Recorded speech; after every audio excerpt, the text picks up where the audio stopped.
Assalamualaikum warahmatullahi wabarakatuh. Shalom. Perkenalkan, nama saya Ferdinand Manurung dengan NIM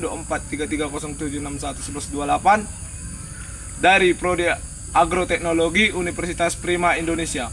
Di sini saya akan menjelaskan tentang hulu kelapa sawit, yaitu tahap awal dalam industri kelapa sawit yang meliputi proses pembibitan, penanaman, pemeliharaan hingga panen tandan buah segar. Hulu kelapa sawit memiliki peranan yang sangat penting karena menjadi dasar utama yang menghasilkan minyak sawit berkualitas.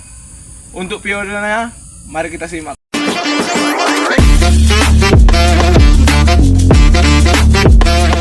Kamu tahu nggak sih? Kelapa sawit merupakan salah satu komoditas perkebunan terpenting di Indonesia. Industri kelapa sawit memiliki peran besar dalam meningkatkan perekonomian negara, membuka lapangan pekerjaan, serta menjadi sumber bahan baku berbagai produk. Dalam industri kelapa sawit terdapat dua bagian utama, yaitu sektor hulu dan sektor hilir. Pada video ini kita akan membahas lebih dalam mengenai hulu kelapa sawit. Hulu kelapa sawit adalah seluruh kegiatan awal dalam proses budidaya tanaman kelapa sawit sebelum hasilnya diolah di pabrik. Kegiatan hulu dimulai dari pemilihan benih, pembibitan, penanaman, pemeliharaan tanaman, hingga proses panen tandan buah segar atau TBS. Sektor hulu menjadi dasar utama keberhasilan industri sawit karena kualitas minyak sawit sangat dipengaruhi oleh proses budidayanya. Tahap pertama dalam kegiatan hulu kelapa sawit adalah pemilihan benih unggul. Benih yang baik akan menghasilkan tanaman yang sehat, tahan terhadap penyakit, dan memiliki produktivitas tinggi. Pemilihan benih sangat penting karena tanaman kelapa sawit memiliki umur produktif yang panjang, yaitu sekitar 25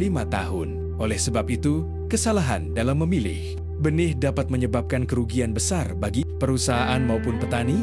Setelah benih dipilih, tahap berikutnya adalah pembibitan atau persemaian. Pada tahap ini, benih ditanam dan dirawat hingga tumbuh menjadi bibit yang siap dipindahkan ke lahan perkebunan. Bibit harus mendapatkan cukup air, cahaya matahari, dan unsur hara agar pertumbuhannya optimal. Bibit yang sehat biasanya memiliki daun hijau segar, batang kuat, dan akar yang baik.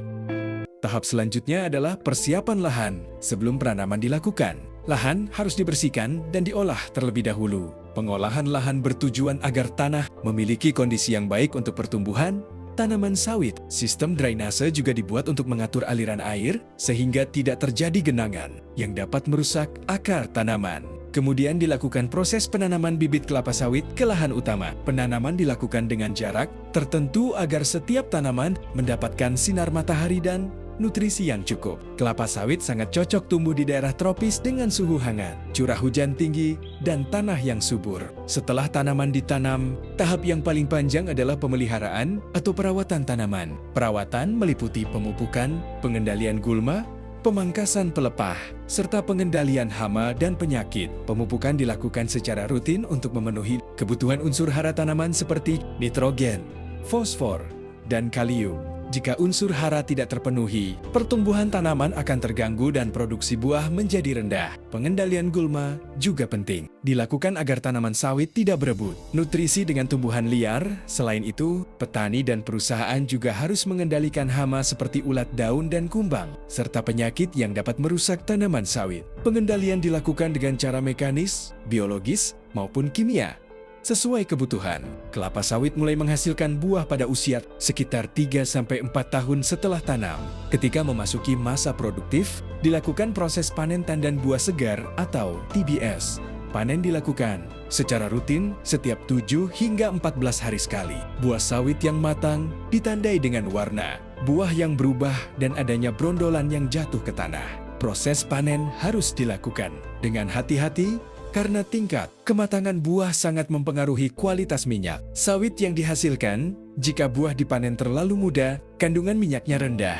Namun jika terlalu matang, kualitas buah dapat menurun. Setelah dipanen, tandan buah segar segera dikirim ke pabrik kelapa sawit untuk diolah menjadi minyak kelapa sawit mentah atau crude palm oil CPO. Pengiriman harus dilakukan secepat mungkin agar kualitas buah tetap terjaga dan kadar asam lemak bebas tidak meningkat. Sektor hulu kelapa sawit memiliki peranan penting bagi perekonomian Indonesia. Industri ini memberikan lapangan pekerjaan bagi jutaan masyarakat, mulai dari petani, pekerja kebun, sopir angkut, hingga tenaga teknis di perkebunan.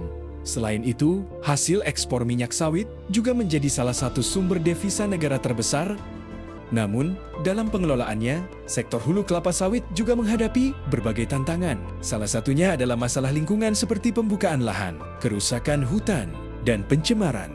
Oleh karena itu, saat ini banyak perusahaan mulai menerapkan sistem perkebunan berkelanjutan agar produksi sawit tetap menjaga keseimbangan lingkungan. Penerapan teknologi modern juga mulai digunakan dalam sektor hulu kelapa sawit, seperti penggunaan drone untuk pemantauan lahan, sistem irigasi modern, hingga penggunaan pupuk yang lebih efisien. Teknologi ini bertujuan meningkatkan produktivitas sekaligus mengurangi dampak negatif terhadap lingkungan. Kesimpulannya, hulu kelapa sawit merupakan tahap awal yang sangat penting dalam industri kelapa sawit. Seluruh proses mulai dari pembibitan, penanaman, pemeliharaan, hingga panen sangat menentukan kualitas hasil produksi. Dengan pengelolaan yang baik dan berkelanjutan, sektor hulu kelapa sawit dapat terus memberikan manfaat ekonomi, sekaligus menjaga kelestarian lingkungan untuk masa depan. Demikian penjelasan mengenai hulu kelapa sawit, mulai dari proses pembibitan, penanaman, perawatan, hingga panen. Dari sektor hulu inilah, kualitas dan keberhasilan industri kelapa sawit ditentukan. Semoga video ini dapat menambah wawasan dan pemahaman kita tentang pentingnya pengelolaan kelapa sawit yang baik, produktif, dan berkelanjutan. Terima kasih sudah menonton. Sampai jumpa di video berikutnya.